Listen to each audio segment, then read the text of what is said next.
৫ বছর ধরে ভুলের উপরই আছে জাতীয় স্টেডিয়াম ঢাকার সংস্কার কাজ। কখনো ড্রেসিং রুম, কখনো বা প্রেস বক্স। সংস্কার কাজের শেষ দিকে এসেও যেন ভুলের শেষ নেই। গ্যালারিতে যে চেয়ার বসানো হয়েছে সেখানেও অসঙ্গতি, আর সেই অসঙ্গতি মেটাতে গিয়ে এবার কমতে যাচ্ছে স্টেডিয়ামটির ধারণ ক্ষমতা।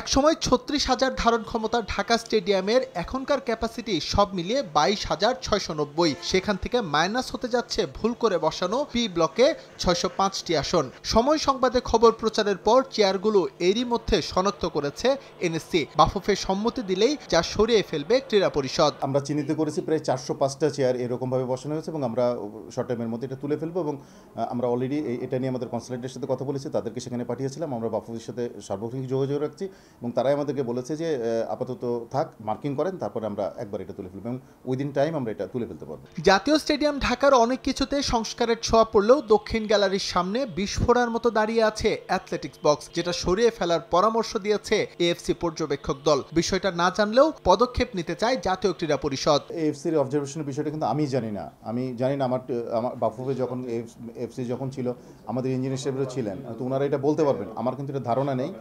আমরা একটু হয়তো কথা বলে দেখতে পারি, যদি অবজারভেশন থেকে থাকে আমরা তাহলে সরানোর ব্যবস্থা করবো, অথবা এটা সরানো যায় এবং রিপ্লেসেবল হয় এরকম একটা দেখাচ্ছে ব্যবস্থা নিতে হবে আমাদের। এরই মধ্যে ফ্লাডলাইট পোলে লাগানো হয়েছে নতুন এলইডি লাইট। পর্যাপ্ত আলোর ব্যবস্থার জন্য লাইট বসানো হয়েছে ক্যানোপিতেও। দ্রুতই ইউরোপ থেকে বিশেষজ্ঞ এনে ফ্লাড লাইটের লাইন আপের কাজ শেষ করতে চায় এনএসসি। ফ্লাড লাইটের যেটা আমাদের টাওয়ারের 4টা বসে গিয়েছে, আমরা চেক করেছি, আমাদের ক্যানোপির লাইটগুলো বসানো হয়ে গেছে। এখন খালি যেটা লাগবে আমাদের সেটা হচ্ছে যে এই লাইটগুলো হচ্ছে আপনার লাইন আপ করতে হবে।